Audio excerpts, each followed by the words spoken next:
after 1 week hiatus, we're back. The Clouds and the Wasps. Yeah. The more I'll just say this: the more we're reading Aristophanes, the more familiar he sounds in certain areas. I know the Wasps was particularly difficult to read. Oh my god. Oh, I hate it. I'm not gonna lie, that's my least favorite play of Aristophanes so far. It was so hard to understand. Of the second book, or just of Aristophanes? Of Aristophanes, because to be honest, I still really hate the Suppliant Maidens.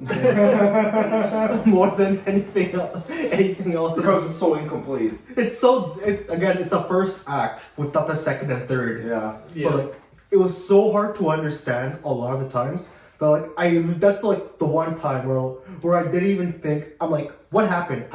It just like went in through me one ear and out the other. So like I literally had to like Google the plot for me to like understand what even happened. Wikipedia synopsis straight after. Because at least with the other three plays of Aristophanes, like I still had like a general idea of what happened, and like okay, well, and then like the plot synopsis like actually like just tied it all together. So like okay, and now it makes sense. This is like nothing. I couldn't figure it out because like it just kept coming in and coming out immediately. Well, like so many of the plays. Like they give you the characters and some of the plot, and then you just need the Wikipedia synopsis to do the connections because that was it. Maybe because the way, especially with Aristophanes, I've noticed this. I get the beginning, and then I'm just lost in somewhere like late middle, and then it comes back up in the end. Mm-hmm. So just having the Wikipedia article to connect everything and make it more clear. But like I definitely am starting to notice that Aristophanes, I see a little bit of like Monty Python, like sarcasm, definitely meta stuff. Mm-hmm. Oh yeah, so much meta stuff. I'm willing to bet Aristophanes was the first to do that. I do find it funny, like in both of these plays. Like he just stops the plot and just talks shit about Cleon. The course is talking about Cleon. Like it literally just stops everything that's happening just to talk shit about Cleon and then continue. And like in the Wasps, it happened like 3 times. I didn't understand what was happening, but I understood that he was talking shit about Cleon and the fucking plot came to a grinding halt. Oh my god. So let's start with the Clouds. Fucking hilarious, like pretty hilarious. So the main character, he's in trouble with creditors, right? Mm-hmm. And his wife is a member of the aristocratic class, and she's indulging her son to be an aristocratic brat, right? Whereas the main character, the husband, the father, he really wants the son's name was Philo something. Pheidippides. So, Strepsiades, right? In English, Strepsiades was telling his son, Pheidippides, that he needs to go to the thinker school, right?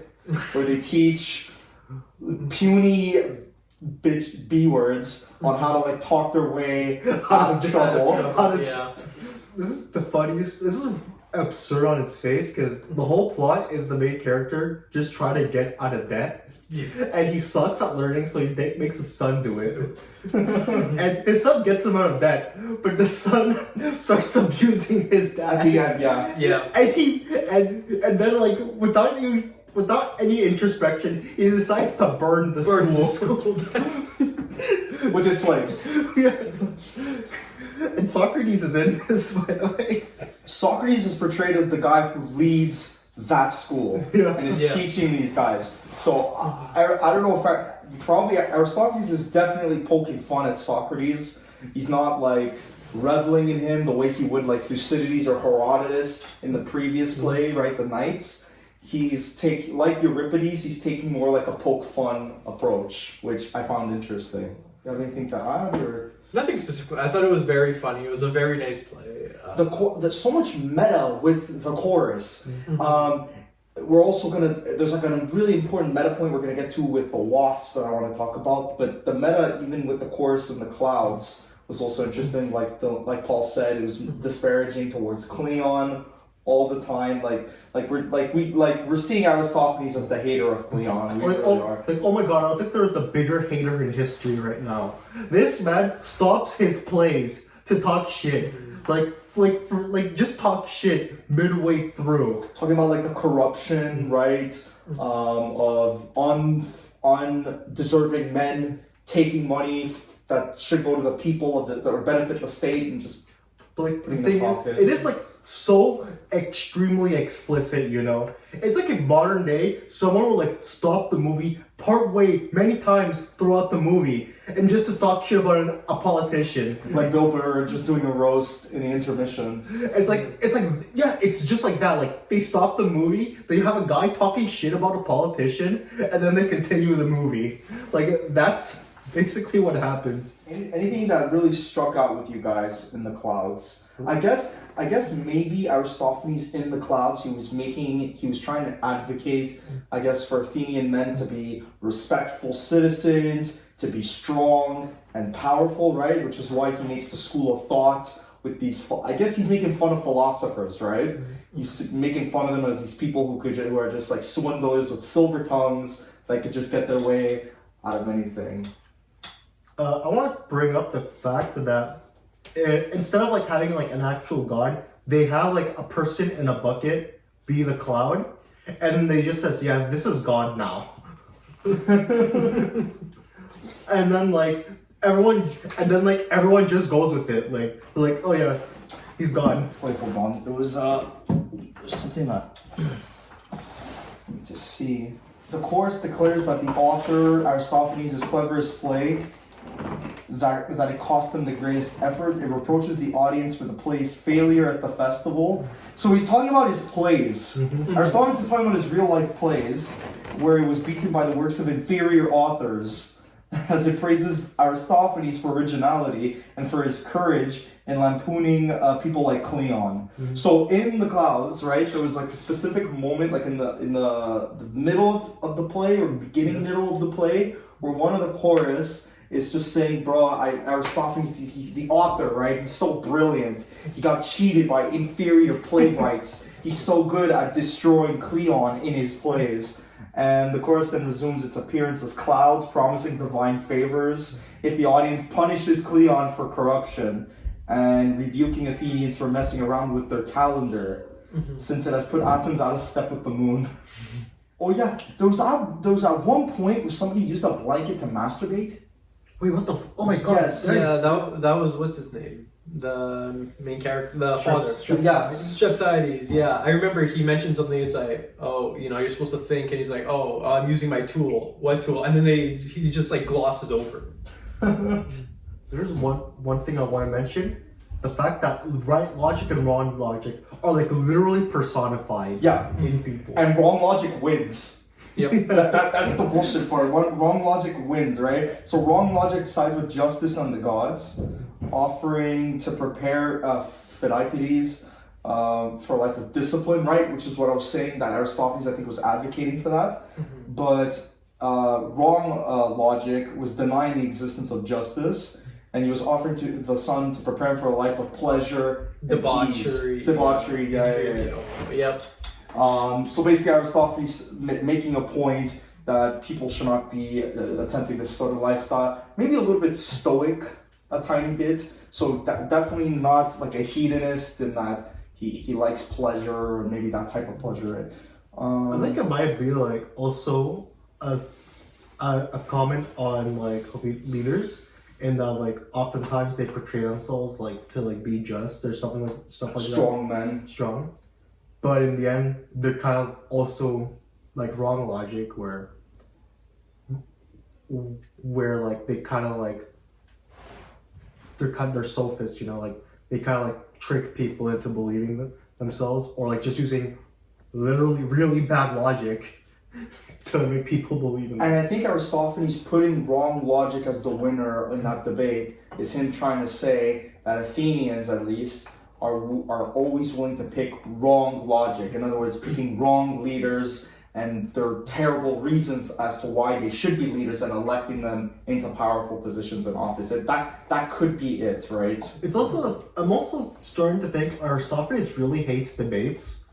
Because literally every time in one of his plays someone has a debate, the winner uses the dumbest thing ever to look better. So like I'm just starting to think Aristophanes just looks down on debating, and like at least for the public, because like oftentimes wrong logic, really bad logic would win. Yeah, it could be him making fun of the people and how they pick wrong logic in either picking their leaders or in decision making. In the biography, right, Aristophanes was part of the old Athenian aristocratic class. So also his biography says that he politically and in his plays he was siding with the old traditional elite as the people who should have power, and I guess he was looking down on tyrants like Cleon. He might have seen Cleon as just this up and comer who was obviously trying to grab at power, tried to censor him, and he's just going all out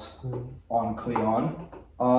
That could go in line with him hating philosophers because he's mocking Socrates. He's mocking his school of thought, where Plato would be a student and so many others. So I find that interesting. So as I recall, right logic accepts his defeat. Wrong logic leads the son into the school, right?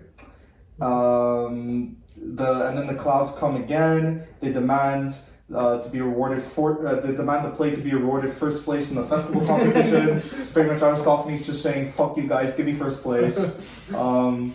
In return, they promise good rains. So it's a huge bribe, you know.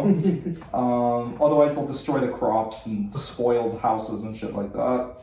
And then we get to the climax, where the father, right, Strepsiades, he's coming to the school to get his son now. His son comes out. He's changed. The creditors come 3 times, right? Or was it 2 times? I think it was 2 times. 2 times? 2 times. 2 times he freaking rebuffs them with his silver tongue, I guess.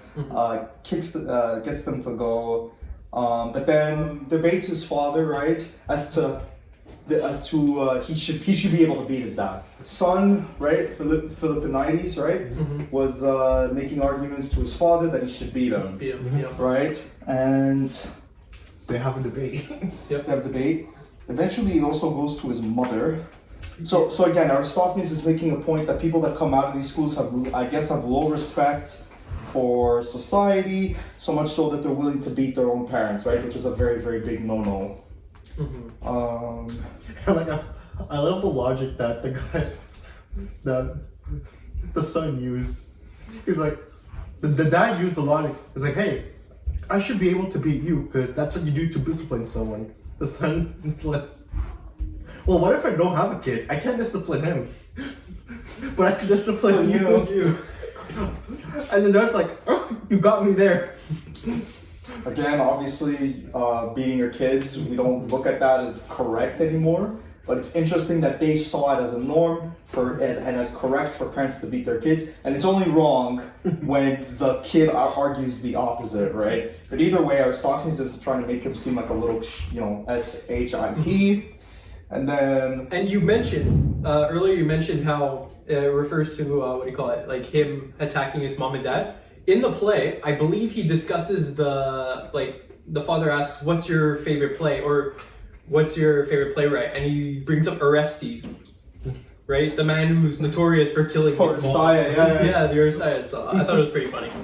Dad then subsequently blames the school, gets his slaves to burn it down. The students leave, and the chorus, who have nothing to celebrate, quietly leave. And that was the whole play. I believe they say our job here is done and walk away. Yeah. I guess did you guys felt like there was any huge theme that was being communicated? Maybe that Aristophanes was trying to say, other than the meta stuff of him trying to say how great his play was. I think there was a lot of karma in this, where the father tries to circumvent the creditors, right? By sweet talking them, by trying to convince them to go away. And he goes through all these loopholes, going to the thinker school, all that. And then in the end, he does it, but then it comes back to bite him in the ass. In the end, when his son starts to hit back on him. So maybe if you try to not do the right thing, not work hard, like Aristophanes was trying to say, it's sort of also the wrong thing to do it. Like you said, It's maybe short-term gains, but long-term it screws you over. Yeah, kind of like careful what you wish for. Right. I looked at some of the themes that you could see, and I noticed that once they pointed out, but like there was like a theme of education, because like apparently this is a critique of the modern Athenian education system at that point, and I'm pretty sure he's saying like it's pretty shit, it's like leading people astray. So it's like, I guess it also like it also like gives a thing of like make sure what you're teaching your kids is good. Or like something like that. Make sure you're making them good people. Mm-hmm. Yeah, instead of teaching them tricks to get out of obligations that they have, like paying off your loans. Yeah, in many ways, I feel like he was comparing Philaimenides. I hope that's the correct, yeah. Philaimenides. I guess he was kind of comparing him to Cleon in a way, and also the father a little bit in a way. Like, just as like the father doesn't want to accept his responsibilities, you could say. In many ways, Cleon maybe isn't being a responsible leader. The same thing with and obviously making his son go to the school ends up, he's advocating to hurt him and his mother. It's almost like, oh fuck, and then he takes it out on the school instead of himself. Right? Right? Well, yeah, because the father, throughout the play, he doesn't seem like a good person, right? He goes to He was finger willing school. to masturbate after all. You got me there. But like overall, everything he does, he goes to the school, obviously to stop the creditors, but then he doesn't even try. Right, he just screws around, doesn't listen, and doesn't try to follow orders, and then just forces his son to do it. Doesn't the chorus convince him to have his son go to the school? Mm-hmm. Yeah. It's also the case that Strepsiades, like, he didn't even bother thinking of learning right logic. He's like, show me the wrong logic immediately, and give it to me right now. I don't care about that right logic. Yeah, again, going into a bit of that laziness, right? Like he wanted that quick fix, that wrong logic, and wrong logic would have just given him what he wanted instead of the logical right thing to do. And you're right, it's a quick fix, but long term it has severe consequences. Yeah, definitely anti-establishment. They're corrupting our youth.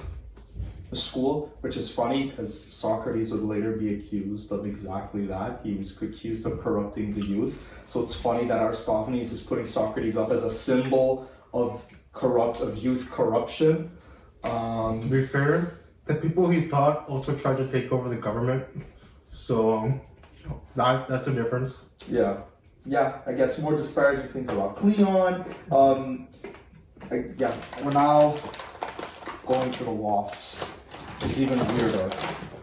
Right? I'm not gonna say much because I don't know. I couldn't understand it that well. So, me neither, Paul. That's why I'm gonna use the Wikipedia. So it was like two slaves, right? They're regarding the. Was it like a tower, castle? Like a courtyard. With. Said it was covered by a net. That part just. With Philo-Cleon, which means friend of Cleon. Friend of Cleon, yeah. Right? And the son's the opposite, right? What's it called? The son was the Diocleon. The Diocleon. Philo-Cleon is portrayed as a drunk mess of a man, and Diocleon is seen as like more mature, more responsible, better, right? So it opens up with the two slaves, right? Xanthus and Sosias. They're looking over what's called a monster. Yeah. Just quickly, I think for me the beginning was very funny, where they're locking the father inside the courtyard, and then he wakes up. They're all upset. He's upset. He wants to get out. He pretends to be smoke and exits through the chimney. And then they just push him back in and he starts banging on the door. It's hilarious. I love it. So Aristophanes does this a lot where characters are portrayed as objects or concepts in order to take some sort of meaning and also make it literally funny. Yeah. So obviously the two slaves, they wake up and they learn that they are keeping over a monster, right? The man asleep above them, because there's a man asleep above the walls, right? Is their master, and the monster is the father, right? Monster is Philocleon, master is Diocleon. Symptoms of the old man's addiction include irregular sleep, obsessional thinking, paranoia, poor hygiene, and hoarding. Again, let's put Cleon under the bus some more by saying he has all these things. Counseling, medical treatment, and travel have all failed to solve the problem, and now his son has turned the house into a prison to keep his dad away from the law courts. Oh, wow. Yeah. So the Diocleon wakes up and he shouts to the two slaves to be on their guard, right? While his father is moving about. He tells them to watch the drains, for the old man can move like a mouse. But Philocleon surprises them all by emerging from the chimney disguised as smoke. Okay. The Diocleon is luckily on hand to push him back aside. Mm-hmm. Other attempts at escape are also barely defeated. The household settles down for some more sleep, and then the chorus arrives. Old jurors who move warily through the muddy roads and are escorted by boys with lamps through the dark. Learning that about their old comrade's imprisonment, they keep to his defense and swarm around Diocleon as slaves like wasps. Yeah. At the end of the fray, Philocleon is still barely in his son's custody, and both sides are willing to settle the issue peacefully through debate. Yeah. The debate between the father and the son focuses on the advantages that the old man derives from voluntary jury service, right? So Philocleon says he enjoyed the flattering attentions of rich and powerful men who appeal to him for a favorable verdict. He enjoys the freedom to interpret the law as he pleases, since his decisions are not subject to review, and his jurors' pay gives him independence and authority within his own household. Basically saying, Cleon, you're addicted to power, you're an asswipe, right? And you love the money. And you love the money.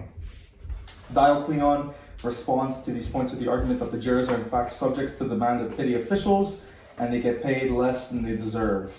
Siding with the people, I guess, or with these workers. Revenues from the empire go mostly into the private treasuries of men like Cleon, so I was saying like corrupt, undeserving men taking the treasury of Athens.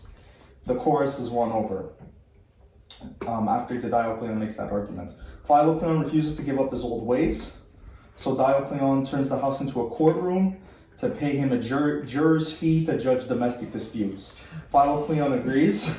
Oh, this is funny. And a case is soon brought before him, dispute between the two dogs, right? Yeah.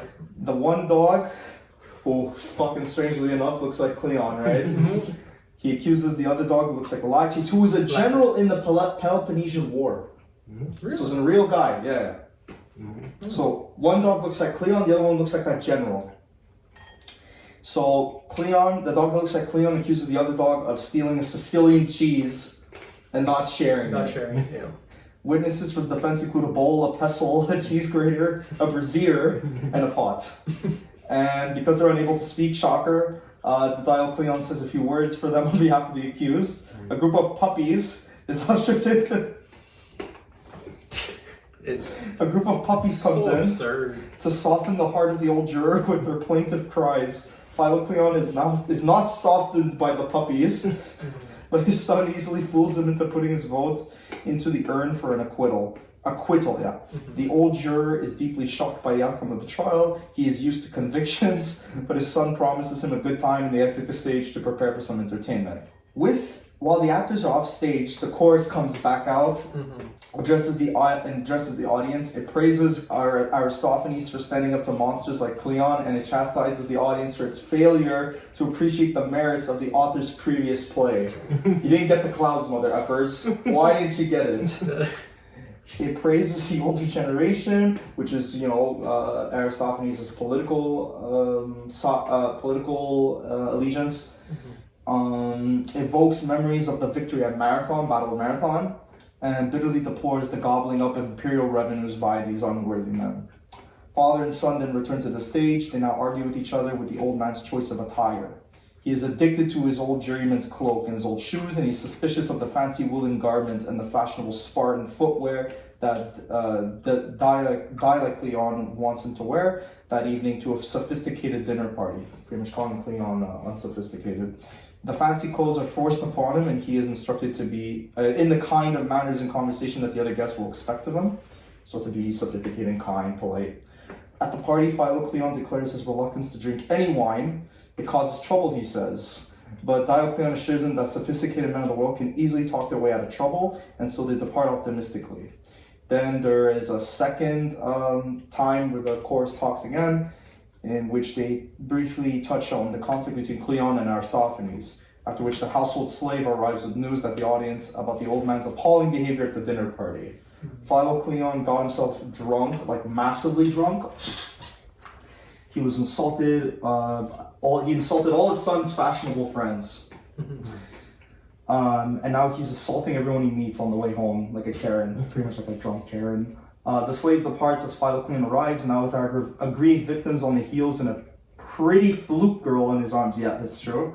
Diocleon appears moments later and angrily talks to his father for kidnapping the flute girl from the party.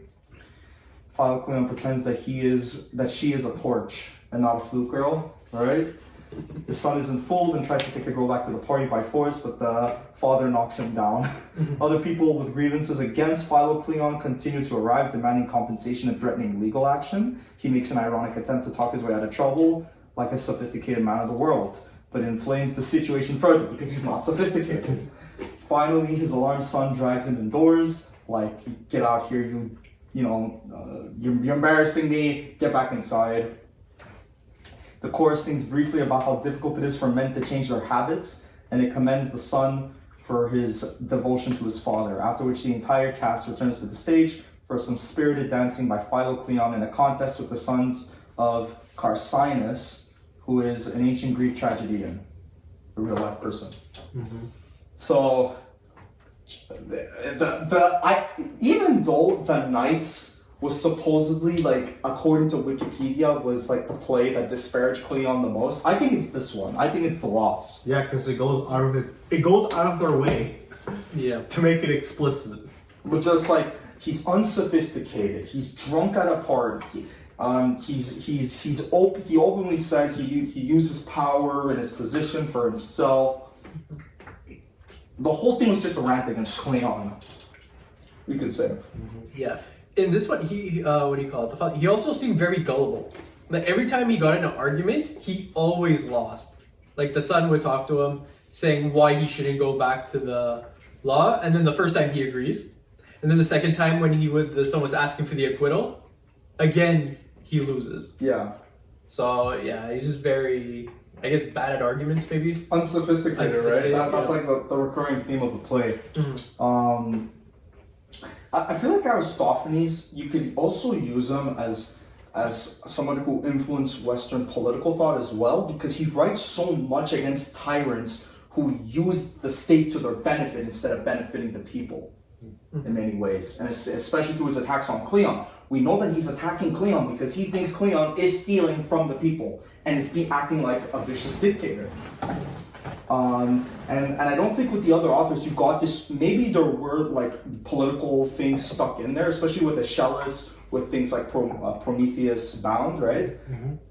But I think this was the first fight since like Aeschylus where it was like overtly political, in my opinion, where the author's trying to tell you an overt political opinion. Yeah, I think by far Aristophanes is like the most blatantly political one. But also, I didn't want to mention this earlier, but I think it's better to mention it now. I've noticed that Aristophanes breaks the fourth wall. Like, I think he's the only one who breaks the fourth wall. Not only does he do that, Paul, but he does it in a meta way. I guess breaking the fourth wall is a meta thing. Yeah. Mm-hmm. And I think he might have been somebody who really started this, or at least made it hugely popular throughout the ages in Western literature.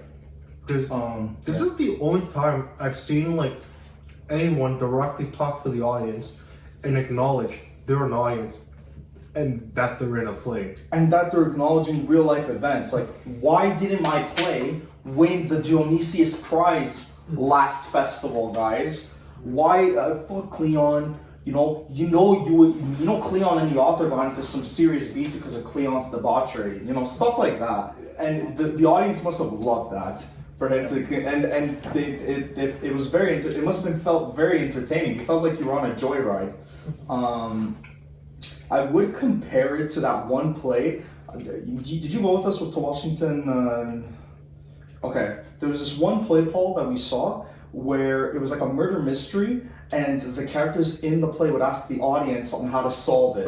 Yeah. Remember that one, though? Mm-hmm. That's how it felt, a little bit like that, like using the audience to get the play moving, right? Yeah. obviously because not to the extent of what we saw, because the audience wasn't telling the actors in the plays what to do, but he specifically was keeping moments for the chorus to talk about these things, Aristophanes, which is yeah, it's cool. He might have been the originator of that meta fourth wall breaking that you were talking about. I don't think, obviously in the previous tragedians there wasn't like any fourth wall break.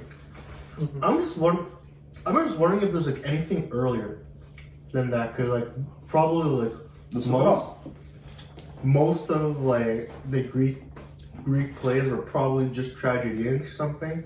Mm-hmm. So I mean, I think there were also moments during the play, I can't remember specifically, where it would say like points to audience, like during the actual play, and they would gesture towards the audience at certain parts. Aristophanes' works have profoundly influenced the concept of breaking the fourth wall. If he's not the first, he's definitely one of the first and definitely the most influential, right? And there might have been somebody that did fourth wall breaking, but Aristophanes doing it made it famous and ingrained in Western literature. And maybe someone else did it earlier, but it's also the case that their works, if they existed, the works haven't survived or haven't been discovered yet. Yeah, I find it very interesting. Like that's like a very novel concept. I think like it's on par to like Prometheus Bow in terms of like. In terms of like how different it is compared to everything else. Yeah, and he's the first comedic writer that we saw, the first satirical writer that we see. So definitely, I think Aristophanes influenced satirical writing afterwards. I think we're definitely going to see that with Shakespeare and his comedies, and yeah, I don't think we see any comedies after Aristophanes until we get to Shakespeare. And then there's also Jonathan Swift with Dante.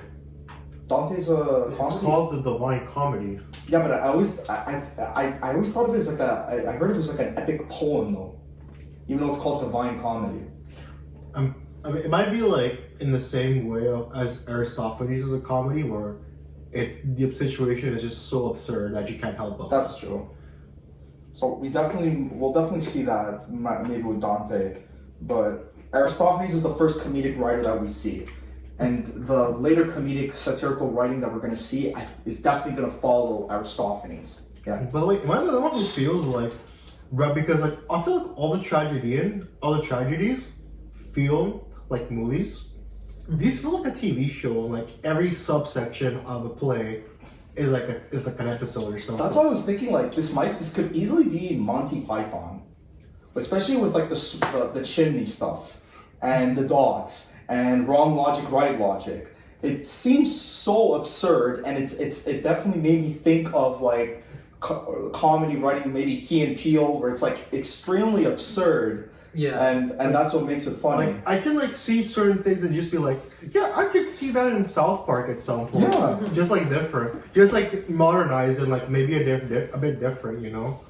But like I'm surprised these have aged surprisingly well. Again, like. What we take, I think the whole point of like the great books is that we're gonna get that liberal education and think critically and be exposed to like these works, but also a lot of things in our Western society that we take for granted, we're gonna see where it comes from. So like comedy, before we saw Aristophanes and like before we started the Great Books Project, guys, we might have thought that this was like the way to do comedy, to get people to laugh. And after reading these works, we find out, oh no, this is nobody just like sits in a writing room and just comes up with this stuff. They get it from earlier authors who established a certain way of doing comedy in this case, and that's how it's influenced the later people in comedic writing. It's also the case that like comedy was like much more subtle previously, because like the closest thing we had to comedy beforehand was like in the Iliad, in the Odyssey, when Nestor just kept going and going. Yeah. That's like the closest thing they had to comedy, and it was like much more subtle than with Aristophanes. Like the whole point was to like pretty much make you laugh, and like also to make a political point. But like it's like the one time where like the situation is so absurd that like the natural response, or like the only response you could have, would be to laugh, because like no one would. You would have, like, I don't think anyone back then could, like, see that and be like, yeah, this is a serious story. Nobody takes, like, two characters named Right and Wrong Logic seriously. Nobody should take the Clouds chorus seriously. Nobody should take two characters that are dogs seriously. That are in court because one of them ate the cheese and wouldn't share Sicilian with the other. cheese, though. Well, it's Sicilian cheese. Sicilian cheese. It's a big crime. Prawn cheese, you know. They ate the Godfather's cheese. Like definitely satire, because satire is all about comedy mixed in with like poking fun at the politics and making a political point. Comedy and political point coming together, and that's what Aristophanes I think does really well. I think like maybe the only time they made a play that did that was like maybe the Persians. I think, where like Yes.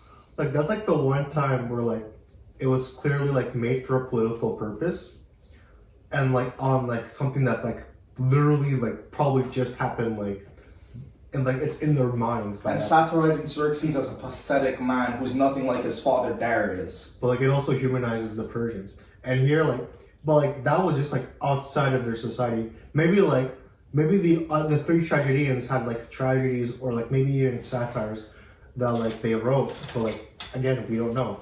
Because they didn't survive. They didn't survive. So far, I like his work. I do like how he as we said, he stops the play and then he shifts to talk about more meta things, more political ideas. I think he's very funny. Like the absurdity of like from the beginning, obviously coming out of the chimney, and then later on, as we see like they start arguing, it's fine, and then it slowly gets weirder and weirder, and the scenes always shift, right? You start off first off trying to keep the father in the courtyard. Then we have the big debate between the dogs in the courtroom, and then we go to the end with the big party. So it's interesting how he always keeps things flowing, and then he's got like the intermissions to talk to the crowds. It's very good. Maybe those intermissions were added so like the characters can like change clothes or something. Who knows? True. It could be they were using like the same actors for a lot of the plays. Yeah, that could be it. And just and to use it in such an entertaining and smart way, in that meta way. He could have just used the chorus to do what we saw the earlier tragedians do, and that's just repeat phrases on what the chorus is feeling towards the play itself without breaking the fourth wall. But he uses it to directly talk to the audience and say all the shit he wants to say. Just sneak it in there. Wait, now that I think about it, I feel like maybe like the plays like maybe like it would be like they just like stop for a sec, like give the audience time to breathe and then continue the play. Maybe like this was just meant to like be a continuous thing throughout the whole time.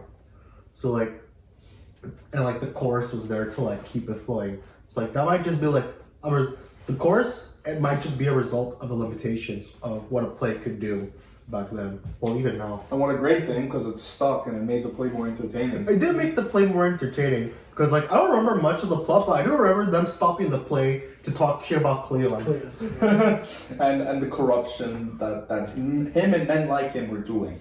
And how he should win first place in the Festival.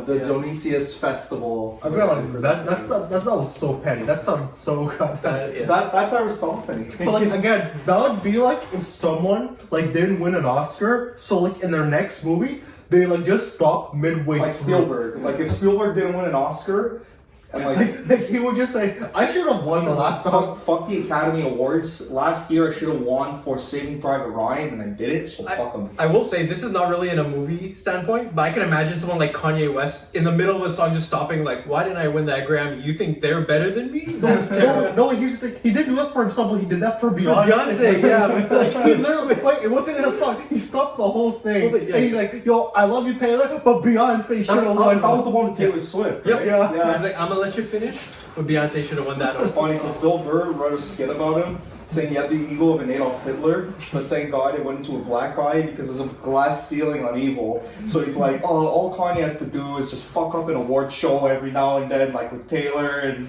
it doesn't have to get any bad than that. All right, so with the Wasps and the Clouds, we pretty much established that this sort of comedic, that we're pretty much establishing the way he's writing his plays. Yeah. And it's deeply, we should expect Cleon hate every single play. This is like like probably the world's most dedicated hater I've seen. Yeah. Because like, is there like remotely anything comparable to And that? all his works have survived till this day. So till this day, people are reading him destroy Cleon, and Cleon doesn't even have a chance to defend himself. Like this is like this is historical hatred, you know. You know what? This is close to. So you might get this. What's his name? Skip Bayless hating LeBron James. Oh my this God. is like, just there. Well, Skip Bayless, generational. Skip hate. Bayless is a reporter who's known for being really bad at sports reporting. He's a sports reporter. He's the one that does like the analyses after the games. He's like in a suit, like ESPN. He's talking to another guy, and he's always trashing LeBron. So let's say LeBron loses like a playoff game, he'd be like, "What is the matter with LeBron? He doesn't have the clutch gene. They were relying on this guy. He didn't want it. Like he says stupid crap like this." And I remember Mark Cuban was the billionaire owner of the Mavericks. He's like, "Why do you say the stupidities? We want it more. It's the playoffs. Both teams really want it. It's all about strategy and how we played and how we double teamed people and how we matched up with people." But you don't just say he doesn't have the clutch gene. But here's the thing, there's one difference, and there's only one way he could surpass it, and that's if he writes like 20 books just on LeBron. And then it survives for 3,000 years. For like 3,000 years. The closest you'll get with him is maybe like a whole like Twitter thread. That's the most full of that, yeah. Imagine if Trump's tweets against people, those were the things that survived. His opponents, their rebuttals or things criticizing him never survived thousands of years later. And thousands of years later, people are supporting Trump because they only have his side to the story and it made it all the way to this point. That's how that survived. So then they're like, hey, I guess this Biden guy is fucking dumb, you know? We're like, man, this Hillary Clinton was a bitch. I guess these eco-protesters fucking suck, man. It's like you can kind of imagine a situation like that for like 3,000 years. But obviously, like we get the. I think we do know that Cleon was a tyrant that was taking control, and yeah. I was gonna say, have we ever seen anyone else mention Cleon other than Aristophanes? I don't think so. He was like a historical person. Like on Wikipedia, they have like a birth and death date. So definitely, they must have found other sources to confirm that he existed. He existed. Yeah. My guess is if we're gonna see more Cleon besides from Aristophanes, it's I think it'd be from another historian. So like my guess we'll probably see him most in like Thucydides and Herodotus, maybe Tacitus or something like that. That's why, because we always see like how bad he is from Aristophanes, hating on him. But it would be nice to see someone else's perspective, even if it's still someone who says he's bad. It would be nice to see someone else's perspective. It's also worth noting that Aristophanes is writing all this during the Peloponnesian War, where it's Athens and their allies against Sparta and their allies. Yeah, Athens lost. Yeah. So like. I do think like I do think Aristophanes probably felt like vindication when he's like, yeah, I told you we shouldn't have done this war. I told you. And again, in the Knights, war profiteering, people using the war to do whatever they wanted and making sure that peace was never achieved, because if peace does come, they would get prosecuted for the bad things that they did during the war. And we still see that Aristophanes is using the context of the Peloponnesian War when writing this place. Thucydides is obviously going to talk about this after the war happens, right? He's going to talk about the events from his perspective. But now I think about it, I feel like Aristophanes is kind of doing the equivalent. Well, like we're kind of doing the equivalent of Aristophanes. Well, like there's like an anti-Vietnam War movie during the Vietnam War or something like that. Or like an anti-war movie, anti-Iraq war movie when they're fighting Iraq. Yeah. Like that would be kind of that's like we're kind of like doing the same thing like that. Yeah. Well, honestly, Aristophanes is funny. That's the difference. You wanted to say something, Paul, after the Wasps. No, I did not already say like he like how he pretty much introduced breaking the fourth wall. Breaking the fourth wall and this comedic structure. His way of writing comedy would influence Western comedy writers, or satirical writers from the coming centuries, right? We might see that in Dante's Inferno. We might see that with Shakespeare and Jonathan Swift, who wrote Gulliver's Travels. Is Swift in the collection? Yes, he is. Okay. Gulliver's Travels apparently is a very influential work. Oh yeah, that's a satire. I saw the movie with Jack Black. It's probably gonna be nothing like the movie. It's probably just like how the movie Troy butchered the Iliad. It might have been that Jack Black's Gulliver's Travels completely butchered the meanings and themes and the message that Jonathan Swift is trying to communicate with his written version, right, of Gulliver's Travels. Well, like that was mostly Gulliver's Travels was written like in response to the Irish potato famine, though. Oh, I didn't know. I'm pretty sure that was the case. Okay. I think it was in the 1600s. Was it 1600s? I think so. That might be someone else. I don't remember there's a satire about the Irish potato famine. Okay. I'm just not sure if it was Jonathan Swift.